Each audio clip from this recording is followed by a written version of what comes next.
You know what's weird? My cinema lightbox doesn't have a slash. Like I wanted to say quarantine slash rec or rec slash quarantine, and among all the letters and numbers and symbols and punctuation I even bought extra, there's no slash. I mean, what the heck? I'm just a fan, and I'm here today to talk about a movie. And because I talk about the movie, I'm going to have to talk about a different movie, even though they're exactly the same. Then I'll have to talk about how the sequels to these two movies are completely different, even though the originals are the same. And then I'll have to point out how the original sequel has two more sequels, while the remake of the original sequel has no more sequels after that. Now, if you can't keep track of any of this, I'll try to make it make as much sense as possible. This is what we're talking about. It's a 2007 R-rated horror movie for bloody horror, violence, and language, and it's actually a Spanish movie. Now, my guess is that most English speakers are less likely to be aware of Rec just because of the language difference. However, 2007, right? In 2008, this movie came out in English, and this one's called Quarantine. Now, Quarantine is a shot-for-shot remake of Rec. So if you've seen Quarantine, you've seen Rec, and if you've seen Rec, you've seen Quarantine. That's how similar they are. The only real differences are that they have a different language and therefore different actors portraying the roles. Otherwise, Quarantine's a remake of Rec, which came first. Now, a little bit later, there became a Rec 2, and there was also at some point a Quarantine 2. It's actually called Quarantine 2 Terminal, like Airport Terminal. Now, these two movies have nothing to do with each other at all. So ironically, as similar as the original movies are, or at least as similar as Quarantine made itself to Rec, the two sequels for both of them have no relation at all. And that's the end of the Quarantine movies, at least to my knowledge. There was no Quarantine 3 or 4 or anything, but there is a Rec 3 and even a Rec 4. And from something I read at one point, I saw that the director, someone in charge of the Rec franchise, said I'd be open to doing a Rec 5, but at least so far that hasn't happened yet. You might even recognize me holding this DVD case. If you watched my review of The Orphanage, I have my box of horror movies in that video, and I pulled this one out, and I was like, oh, Rec, yeah, it's a really great one, I like it a lot, and I want to talk about it for some videos at some point. And now, here's my chance. So this will be, as usual, a non-spoiler review for Rec and Quarantine together, because we can do that because they're the same movie, and then, of course, we'll go to spoilers later. There's one more thing I should say before I start that, though, and it's that these movies, Rec and Quarantine, they're one of those found footage types of movies where the perspective takes place in a camera that someone's holding, right? Sort of like, or exactly like, the Blair Witch Project and Cloverfield and Paranormal Activity. I know that some people don't seem to like those movies. I've heard a lot of things about how they make people feel dizzy or their eyes hurt or they just don't enjoy that style of movie, and that's fair. I just don't feel that way at all personally. I think it's a fun way to tell a story, especially a horror movie, and one that I find to be as good as Rec or Quarantine or whatever. So just in case people start freaking out on me, I pointed it out. So we have that out of the way, we can start the review. So the premise of the movie, or the movies, or the story, is that there's a news crew. There's a camera guy and a reporter woman, and what they do for whatever TV show they film for, or program, or they could even be college students doing something for like film school or something. It doesn't really matter what they're doing exactly or who it's for. But anyway, their thing they're doing this time is they're going to shadow some firefighters for the night, and it's really cool. They go to the fire station, they meet the fire chief, he shows them around a little bit, and he says some fun facts, and then it's like, oh, here's the guys you're actually going to officially shadow for the night. And so the story kind of, or the camera especially, sort of follows these two news people and these two firefighters for the rest of the movie. And yeah, we see lots of other firefighters and other characters later in the background, but it's sort of, I guess it's really about the reporter. It's the camera guy following the reporter so they can kind of do their thing. And so for the first 10 or 15 minutes of this movie, I kind of forget it's a horror movie because it's just fun. It's a blast going to the fire station, just hanging out there and getting a glimpse of what it's like to be a firefighter.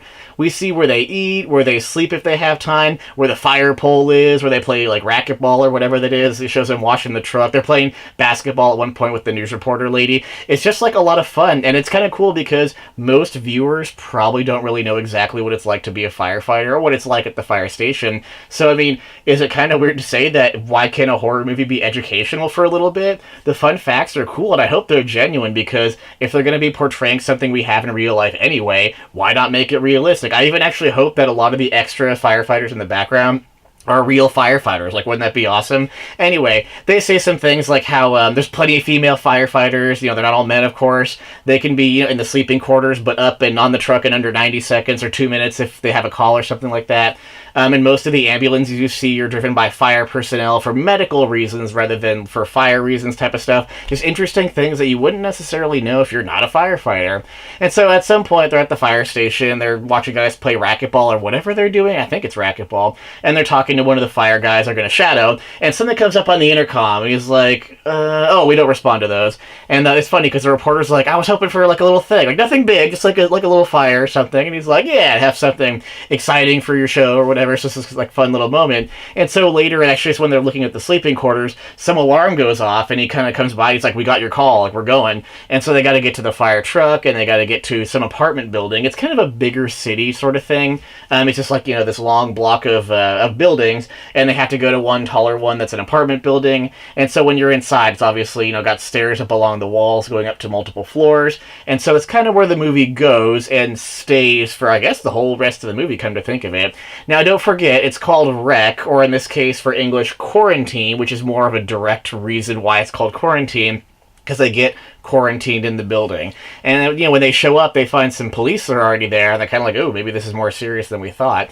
And they see some more people, residents of the apartment building. They find the building manager, and they're kind of like, so what's going on? And so the reason there was a call was a couple floors up, there's this lady, Mrs. Espinosa, I think is her name, and they hear, like, banging on the walls and screaming and weird noises, and so, like, we need to go figure out what's wrong and help her out. So that's kind of why they're all there. And I'll stop describing the story for now. I don't really want to say exactly why it becomes a horror movie. I actually would rather keep that for a non-spoiler thing, because it's kind of interesting. You really don't see it coming. That's like the best part about this movie. It feels supernatural. Supernatural. No, it feels very natural and realistic and stuff like that. The acting is fantastic. The way they portray the roles and interact together. It really feels like the viewer's watching a fire station, like interviews and, fun at the fire station. It really feels like there's a camera crew getting into the fire truck, going to the apartment, getting out, and they kind of show everything too. It does a pretty good job because obviously, again, it's a found footage movie, so the camera's like, doing this. We have the perspective is in the camera for the viewer. We are the camera, and so it should feel relatively realistic if they're trying to portray that kind of movie for what we're looking at here. And the way they do it is very well done. It's not like we get a lot of hard cuts where it's like, oh no, there's a call, and then it just cuts to the apartment or the fire truck or whatever. It's like, oh no, we have to run downstairs, and it shows them running downstairs and run into the fire truck and driving along the way to the apartment, and then climbing out and looking at people around who are kind of outside crowding around. It's just like all this stuff that makes it feel very authentic, which is, I guess, the idea, right? I mean, any movie wants to pull the viewer in, and especially with one of these found footage movies, that's really the goal, is make us feel like we're there. There's a couple good aspects to this movie about how they do like the visuals and the sound, and I mean not really like music, because you don't really have music the same way in a traditional movie as you do in one of these found footage movies where there just isn't music playing overhead. You could try to make that work, but anyway, they have pretty good sound effects. Like, it's the apartment building with stairs, so when you have someone running up the stairs and they're in a hurry, you can hear heavy breathing and the footsteps pretty well, and the way they're kind of, you can hear the panic and nervousness in their voice for whatever's going on in the situation. So it's like this nice little added effect that makes the viewer really feel like they're there, which again is the goal. And they have good visuals too, like when something scary happens, you can see it and hear it pretty well. So the way they use those things, I mean, those are the senses they can get to us at with movies, right? We can't smell, taste, or touch anything, but we can see and hear the things that are going on. And so they do have a pretty good combination of just with this gory horror movie, making it feel like, it's really happening sort of thing. It's pretty good. And they don't really shove a lot of the scary stuff in your face, and it's not really like one of those movies where they do nothing but jump scares to just try to startle the audience. There's some pretty interesting and, I mean, definitely unsettling, but also even legitimately interesting things that happen. And it's really cool because it's not really a story-driven movie or even a character-driven movie. The characters don't really change or have, I mean, they have interactions, of course, but that's what it's about. It's not about, someone learns how to be this new person or learns how to break out of this, encased character they have. It's more about we have a bunch of characters there in a situation. It's very situational, and there's like this constantly escalating threat where the stakes keep rising in different ways. Like, someone gets hurt, and so they need to get medical attention, like, right away. But the longer they don't get medical attention, the stakes keep rising there. And so there's other things going on, too. And so it's really about watching these characters in the situation interact with each other and sort of try to interact with what's going on the outside, because again, the movie in English is called Quarantine, which is fitting because they get quarantined in the building. The actual, the whole rest of the movie, as soon as they get to the apartment, is in the apartment building. So there's really no way out, so to speak. And so watching the characters try to figure out with each other, what can we do? How can we help this person? How can we get out? How can we do anything? That's what it's really about. And so it's a pretty good example of watching people in a situation where they feel threatened, or they are threatened, and then using their wit or using their teamwork or using various strategies to try to help each other and get out, sort of thing. It's pretty cool. And of course, in movies like this, where it's kind of a survival thing, you get a lot of people who question each other or argue with each other, and it's actually very, not, I wouldn't say relatable, but it's definitely sort of identifiable with the viewer, in terms of the viewer says like, oh yeah, I agree with that person, like, why aren't they investigating that? Or yeah, what if they try that? Because like people will say things like, could we try to do this, or shouldn't we try that, or what about this person? They say these things that feel very, again, it's really good, it's very natural. It's like, yeah, that's exactly what someone would say in this situation. And so for the viewer, it's actually agreeable. It's like, yeah, I agree with that person, you should do this, or yeah, it's a good idea, let's go do that. And you want the camera to go follow those people as they do that, like you want it to happen.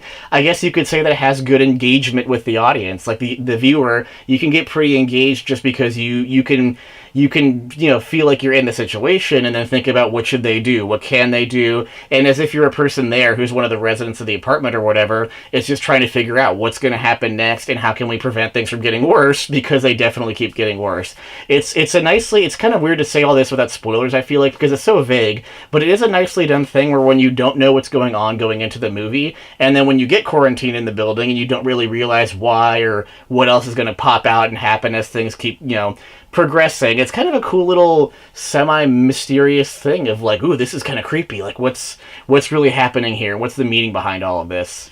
One issue I could see people having with the movie, if they watch it or have watched it, is that there's lots of questions that get asked, or things kind of story-wise or plot-wise where they bring it up, but it doesn't really get fully flushed out. I mean, you've seen movies and TV shows, I'm sure, where they just don't answer enough questions or any questions at all, not to name any in particular out loud. But anyway, it's one of those things where characters will say, well, maybe this is the thing that's really going on, maybe this is why this is happening, or someone else will say, oh, maybe this person's caused all this, or something like that. Things where it's kind of basic, where they're trying to just legitimately figure out and rationalize why is all this stuff happening. And then by the end of the movie, they do kind of hone in on one of those. And again, I'm not going to say that for spoilers at all, but for the viewer, by the end of the movie, it's like, oh, I guess that was it, and that's kind of lame if that's all it was, or something. Like, I could see how there's some empty feeling for not going far enough with what they're trying to say happened story-wise.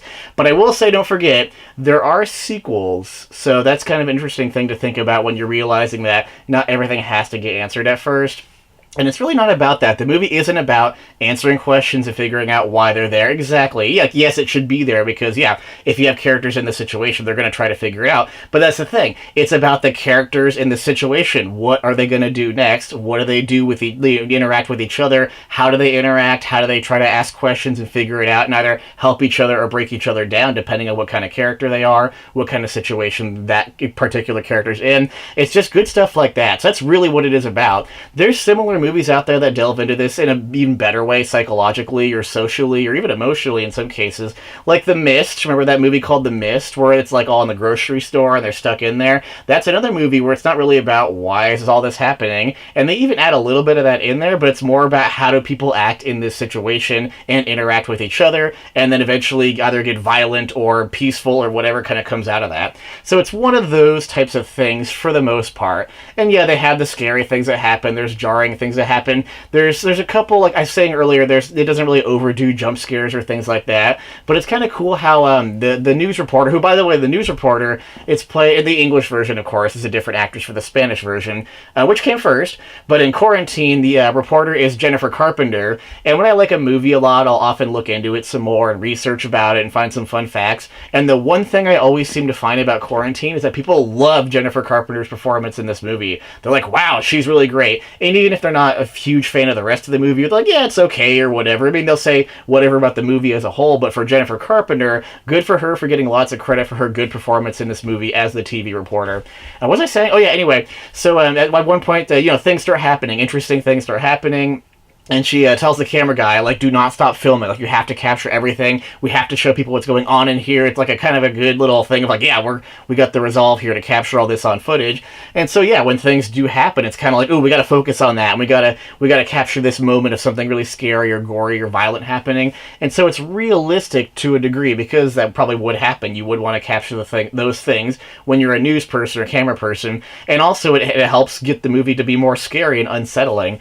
And there's one jump scare that's kind of lame, and it's like, oh, really? I couldn't see that coming. But they use it in a decent way, in a decent place in the movie. But there's another one kind of even earlier in the movie where you just don't see it coming at all. It's not even really a jump scare. It's like a very jarring thing that happens sort of in the background, out of nowhere, and it has really good sound effects as it happens. It's just like, wow, that's interesting, and holy crap, like what just happened there? So they have some pretty good uses of this style of first person camera and just watching everything play out with the characters. It's pretty good in some cases. Like, it has some really effective scenes, especially I would say that because not just because I like the movie, but also I'm a really squeamish person. I actually hate blood and needles in real life and movies, and so the fact that there's things in this movie where I'm like, oh gosh, I don't want to see that, like that's really how I react, that must mean it's pretty effective in some cases at being, a little unsettling, a little disgusting, a little hard to watch, and that's part of being a horror movie. So I think it works really well. Is there anything else I should say for non-spoilers? So we talked about the sound and the visuals and the types of scares, sorta, and a little bit of story and the style and the characters. There's a pretty cool array of characters you get to see. It's interesting too because they're not even really huge characters. Like, I couldn't even name a single one other than the two news reporter people and the two firefighters because they're kind of the ones we follow the whole time. But yeah, when you get to the apartment, you see like a whole bunch of different characters, residents who live there, and you kind of, I don't know their names, but you can recognize them by sight and like kind of how they act. Like, that's the kind of more annoying guy who's kind of only thinking for himself, which is fair because he's trying to save his life. There's kind of the nicer guy who's trying to help out. There's like the couple who doesn't speak English, so to speak. There's like a mom. Oh, I like this part. There's a mom and a daughter, and the daughter's like sick, so the mom's like, trying to help her out and make her feel better. And so she's on the phone near the beginning. She's like, yeah, my husband's outside. He's right outside, but he can't get in because it's all quarantined and stuff. But he's outside. He has medicine for her, and we really need to get him in here. We need that medicine for my daughter and all this. And he says there's police everywhere and fire people everywhere, and they're not letting anyone get close to the building. It's this cool thing where we get a glimpse, a mental glimpse of what's going on outside the building, but we don't have to see that as the viewer. Like, we're still in there watching her say this, all panicked like and stuff. But she needs her husband to get in there. She needs medicine for her daughter. It's like this cool little extra effect of here's what's going on the outside, but we don't know a lot about it, and you really do feel isolated. There's a point where there's someone else on his phone or whatever. He's like, are the TVs don't work, our cell phones don't work, this isn't working, radios don't work. Why are they isolating us like this? And like, that's really all you hear. You don't have someone on the outside saying we're isolating them. It's like a nice little realistic feeling effect of, yeah, we are really, as a viewer in the characters, we are stuck here, and we each other is all we have, so to speak. It's pretty good. There's one more scene, I'll do spoilers here soon. There's one more scene, though, too, kind of on that note, too, where we get the tiny little glimpse of what's outside. And there's a thing where there is one TV that still works just a little bit. And so they kind of, the news reporting team and two of the residents sneak off to go kind of look and see if there's anything they can find out about what's going on. And so they have a cool little thing where it's showing the news on TV. They're watching the situation on the news for just a few seconds, and it's kind of staticky and messed up, and you can't really hear what the guy's saying. But then it does, like, clear up, and it says something. It says, like, one line, and then it kind of cuts off again with like being able to hear it, and it's like, wait, that's what they're saying to people out there. It's like, whoa, that's not right at all. And it's another little thing where we don't go outside as a viewer and see this happen. It's the characters themselves experiencing this little thing, and it's really unsettling because it's not true at all. And so it's I just like the way they do that. Like, it's a very good movie in terms of what it sets out to do. It sets out to quarantine the characters and quarantine the viewer and get the viewer to be a character, so to speak, or at least watching it all happen first person. It's really neat. And yeah, it's not a perfect movie, it's not an absolute masterpiece, but for what it does set out to do, I really like it. And Rec and Quarantine too. It's really, they're both just as good as each other. I think I like Rec more just because it is an original movie, so it has an added effect. And also I do enjoy movies in foreign languages, whether I understand the language out loud or not. I can use subtitles just fine.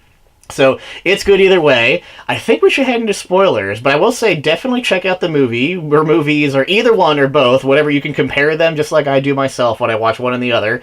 But watch the movies; you'll probably like them. And if you do end up getting annoyed with the fact that not everything gets fully explained, or there's some things where it's just like not enough and leaves you feeling like it's incomplete, don't forget there are sequels, and they do matter actually quite a bit. So give it a little, have a little patience, I guess I would say, if you get annoyed with the movie. Or if you like it a lot, then yay, there's sequels, that too. So either way, check it out, and then I'm going to hop into spoilers here now.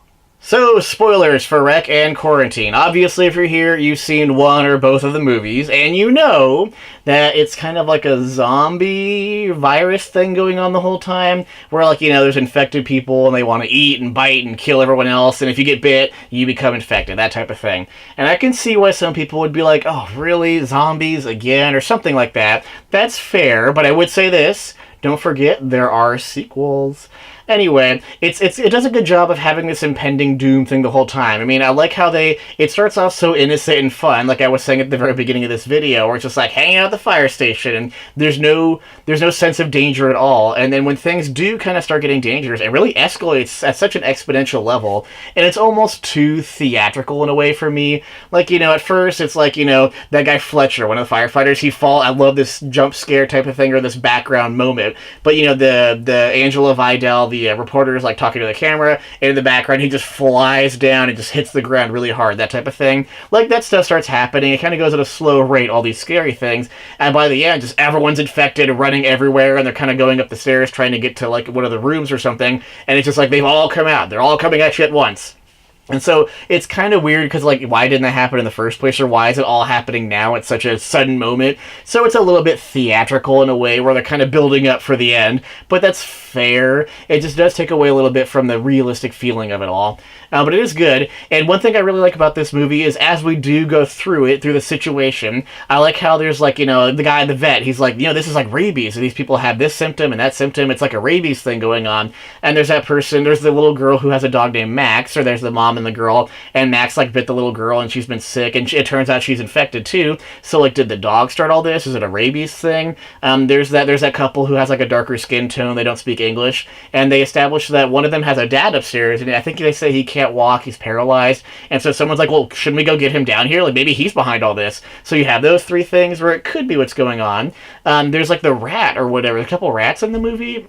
At least one, where it comes out of like Mrs. Espinosa's, and she's the one who started it, right? Maybe it's her. She's like the first one who we see is infected. Maybe she's the whole thing behind all this. And so then like a rat comes out of her apartment after the firefighters kind of take everyone downstairs, and the camera guy has to like stomp on. He's like, whoa, that rat just came at me. Maybe it's like a rat thing, or there's like an animal thing going on, and they have the rabies. So it's like all this stuff that it could be. And they talk about, they're doing like attendance, like, who's here, who's still alive or whatever. Is everyone accounted for? And he says like, who's in this place up there? And the apartment manager is like, oh, there's some guy who hasn't been here in a little while. Like, he pays for it, but he just hasn't been here. And so they kind of leave that open-ended. Like, why would they put that in the movie otherwise, right? And it seems to turn out that he's the one who is behind things, right? Because that's where they end up when they're trying to get out. It's like, what's even their last ditch effort? They have to like get the key from the apartment manager's apartment, and like there's some key that's supposed to lead to somewhere. Is it the sewer or something? They're trying to get out somewhere, but they get cornered and they have to go up and up and up because there's just no way to get downstairs with all the infected people. And they get to that big ending sequence where it's like this really creepy, interesting room where like crazy mad scientist experiments are going on and such. And so it sounds like the guy who rents that place but hasn't been there for a while, he's sort of the one who's been behind this the whole time, right, so to speak. And that's where it gets to, is it really him, or what are his motivations? Like, why is he doing this? Who is this person? Is this like, there's like a couple things on the wall with newspaper clippings of like a cult. Like, what is this? Is this bigger or not? Lots of questions that don't get answered. So yes, it's totally fair if you get frustrated and, you want to know the answers to these things, but they just don't really fully give them or flush it out. But it's okay, because again, it's really about the style of the movie and how it's trying to be situationally scary. And so yeah, when they're in there, they like, there's that trap door, or I guess like an attic, what are those things called? Attic door or something, and it falls down, and they look up there, and they have that, like, little baby creature demonic thing who, like, screams at the camera. There's stuff like that happens, and then they, there's that other weird thing where it's like a humanoid creature with kind of long hair, probably something that's been super experimented on, and it's in the dark, so it doesn't really seem to be able to find the camera people, the camera guy and the reporter girl. It seems to sort of maybe hunt by sound, or maybe not necessarily by sight. It's dark anyway, so I don't know. But, like, it's like a good suspenseful tension scene. It's not really necessarily supposed to be about, oh, here's all the answers to all our questions, or here's the full explanation. It's really about the situation still going. The firefighter guy kind of had to sacrifice himself just to, like, push them up and say, go, you guys have to go, and all, I've been killed or whatever. It's like this thing where they're the last one standing, and it's just like, what's going to happen next? Are they really going to make it out or not? I think it works. The very last shot of the movie where the reporter's, like, crawling on the ground toward the camera and she gets pulled away, like, that's pretty stereotypical and cliche. It's fair for an end of a movie because it's, like, such an end of the movie shot, but I respect it just because I respect the rest of the movie and because of the sequels. And so it's just it's just like it's a scary movie where scary things happen, where it's really about how do the characters react to it all, and what are their motivations for a lot of it, and how does it end up, I guess. It's good, though. I think it's good. I can talk now about some of the scenes I find sort of scary, specifically with spoilers out there. I like how the daughter, Brianna, of the mom, she's kind of like, holding on to her mom, and that's when they start suspecting that she is really infected or whatever. And so she's kind of avoiding the light that they're shining at her, and that's when she's biting her mom right there and running away. Like, that's a decently creative scene where, there's the daughter the whole time, and that she's sick with something, but then when they kind of realize, like, oh, that's the virus, that's whatever's doing all this, it's kind of cool how, like, that's the moment when she really fully turns. Like, it's coincidental, obviously, to the sense of, like, it's only that way for the movie, but it's cool and it works. And even extending on that, I like how, the mom freaks out. She's like, no, don't touch my daughter, don't kill her, or whatever. And they, like, handcuff her to the base of the stairs. And so you get a couple cool, interesting, scary moments at some points where she's stuck there. And, the more infected people are coming out in the base of the apartment building. And she's, like, stuck and she can't get out. And the reporter's trying to, like, get the handcuffs off her. And she's like, I can't get you out of here. And the firefighter's like, come on, we have to go. We have to leave her. It's pretty horrifying to be, like, the one whose daughter got infected and you didn't even know the whole time, and she bites you, and then they handcuff you to the stairs, and there's infected coming, and you can't escape, and all that, and they just, like, crash into her and start eating her. It's kind of crazy. So there's a couple cool moments like that I enjoy, just because it's, like, genuinely unsettling, and it's not relying on startling scares. It's just like, crap, the situation is so bad for these people, and it's just watching it play out is kind of horrifying in some cases. There's a couple other good scenes, like when, so there's a guy, the firefighter, who falls really far down, from however many floors up, and crashes into the floor, breaks his leg or whatever, and so he's been infected, and they don't know about the infection at this point, but so at some point he kind of, like, rises up from the bed he was sitting on, or wherever they laid him down, and he's kind of, like, walking toward everybody, but his leg's broken, and so the camera focuses in on his leg, and there's, like, bones sticking out, and it's cracking, and it's like, oh gosh. So it's a pretty good, that's sort of shoving it in your face, but it's just a pretty good thing where it's like, yeah, this is legitimately messed up. Like, take this stuff really seriously because it is all happening, and very, very intense. And it's cool later. Again, back to the mom who's handcuffed to the stairs. Now that she's been, totally eaten by the other infected people, she's, like, stuck there, and they have to go back downstairs to the mailboxes to find out where does the apartment manager live. And so she's, like, there, now she's there, she's stuck to the whatever, the railing of the stairs with the handcuffs, but she's up and awake and, like, ready to eat someone. And so they have to kind of move around her, and it kind of slows them down. And so it's just cool because it kind of keeps it exciting. The movie in general slows down at a few parts where they're kind of, all right, let's figure these things out, or take a breather and let's do attendance and see who's still alive or whatever. There's a couple things where it does slow down a little bit, but it does kind of keep it moving in interesting ways. Even when the news reporter and the camera guy, they go with that one couple to their apartment, so they can look at the TV with the, we still use rabbit ears. It's really cool. We still use rabbit ears, so we can still get signal. It's kind of like this fun little moment there. They're, like, going up there, and, like, coming up in the elevators, that guy who wanted to just barricade his apartment, and there's, like, a devil dog there that just goes and, like, eats him in the elevator kind of thing. There's, like, that too. So they could have just gone up there and gone inside and watched the TV for a second, and that's where they say they're, like, watching, I think it's the fire chief, but it could just be some other, emergency response authority. But that's the line they get. The line that they actually get to hear from the news is, everyone's been evacuated. evacuated. And again, it's like, that's not true at all. Like, no one's been evacuated. And so again, it's that little glimpse of what's happening on the outside where it's just horrifying, because when you realize that when you're there and they're telling everyone that everyone's safe and it's not true, it's like we've been so abandoned and so forgotten about. It's very, very interesting. So just, yeah, things happen in a good way where it's not just point A to point B, it's point A to point D, and then, minor event B and C happens in between, so to speak. So it's cool. Again, clever, semi-unique, creative ways to get things to happen are used here. And the way it comes together with the acting, I do enjoy the acting from pretty much everyone in the movie. There's not really an actor who I think... I mean, there's a couple who are kind of forced as who they are. Like the one guy who's like, I'm going to go back to my apartment. I don't have to stay here. I want to go barricaded, just protect myself. Like, he's kind of overdone a little bit. But it's fair because, tensions rise and emotions get high and you start freaking out when you're in a situation like that. So yeah, people are going to be overly characteristically emotional and say things like that when they're in the situation. So it's pretty much always believable, other than the fact that there's like a supernatural thing going on here anyway, or at least, zombie thing going on. It's not really supernatural, but one of those, like, horror movie types of things. Just one more thing that makes this movie kind of interesting is how the authorities on the outside send in some people. There's like 2 or 3 or 1 or 2 people who come in with hazmat suits or something from the CDC.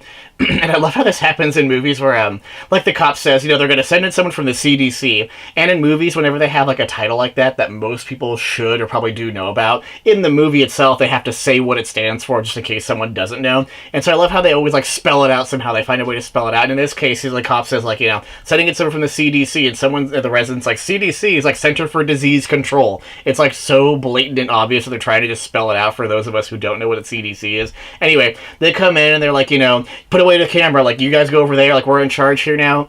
It's kind of interesting because clearly with the hazmat suits and such, the outside authorities are expecting or suspecting that something is the case. So it's like, what do they know that we don't know? What are these guys really here to do? That type of thing. And like, yeah, we gotta go see the bodies. We need like a brain sample. Or they don't say that, but they need to go examine the bodies. And so it's kind of cool they have that little moment where the camera guy and the reporter, they're trying really hard. It's kind of admirable to say the least. They're trying really hard to capture everything on camera. So they go into that room and the cops and the firefighters and the CDC won't let them in. So they go and they kind of like get to the vent on the other side of the floor, and they're kind of sneaking through the vent to get a glimpse of what's going on. And he's like, oh gosh, I think he's taking a brain sample, and they show like the drilling into the guy's head or something like that. Just, it's like a little interesting thing where it's a little bit more unsettling, visual stuff, and you might almost start thinking like, oh, we're kind of saved or safer, or like things are going in the right direction now, right? Now that the CDC is in here, they're going to help us out, right?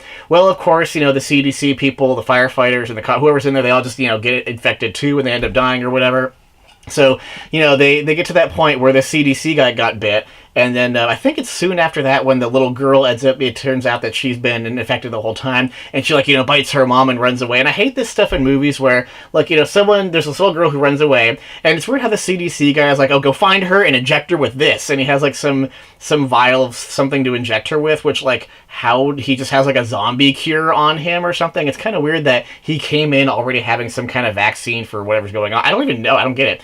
Anyway, so they go to her, and so they find her in some closet in some room, and so, like, the cop kind of, he's like, Brianna, we're here to help you or whatever, and they've clearly shown that she's completely out of her mind and zombie now, and so he gets really close to her, and of course she bites him on the neck, and it's just like, blood squirting out, and there's, like, the flesh just, like, tearing from his neck, and it's like, what did you expect? Like, what would you possibly... What else could have happened if you were going to get that close to a girl who has clearly been marked as one of them, or one of the infected or something? It's just kind of lame.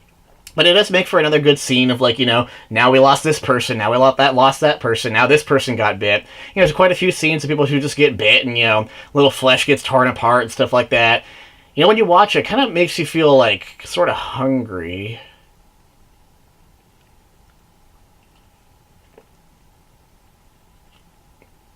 I enjoy and I respect the fact that there is kind of like a climactic scene, a last-ditch effort to kind of make things work, a last chance to try to escape. It's nice when they're kind of all in that room. They've kind of, most of the ones who are left alive, like, run into this room, and the apartment manager's like, Jake, who's one of the firefighters, he's like, I have one possible way to get out. There's, like, keys in my apartment or whatever. He's just, they're talking, figuring it out, and so it's like they have a few moments of breather, and, like, there's even a guy who, like, just starts freaking out. He, like, cuts open the barrier to try to get out. He tries to escape, and they just shoot him instantly. So it's at least kind of cool how we know, like, yeah, those are the stakes. If you try to get out, you get shot instantly, no questions asked type of thing.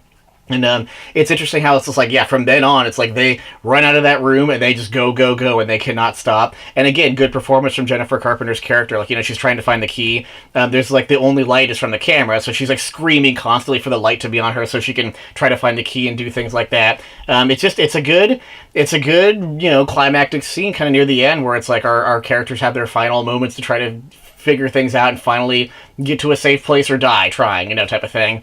And they do get to like an elevator for a little bit there, so they have a little bit more breather then. But again, you're in this tiny elevator, and when that door opens, you don't know what's going to be out there. And it's that's what the viewer feels like. As soon as that door opens, they're back in the mayhem, and you have no idea what kind of chaos is going to come at them. And we've established that well, just because they do establish well what the setting is like, what the situation is like, what's going on, that type of thing. It's good. I think Rec and Quarantine are good movies, and maybe that's a good place. I don't know if there's anything else to say.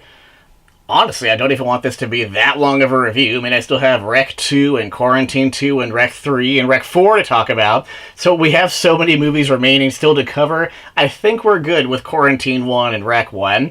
I talked about most of the things I could think of that I like, and a couple of the weird things or issues, and this is just generally well done. I think it's good, but I will say, as usual, if I need to address something further, if I need to address something at all that I didn't, or if I'm totally wrong about something, which happens all the time, feel free to let me know. You can always make comments, you can always send messages, you can always email contactjustafan@gmail.com. I see that email all the time, so if someone says something, I'm going to see it.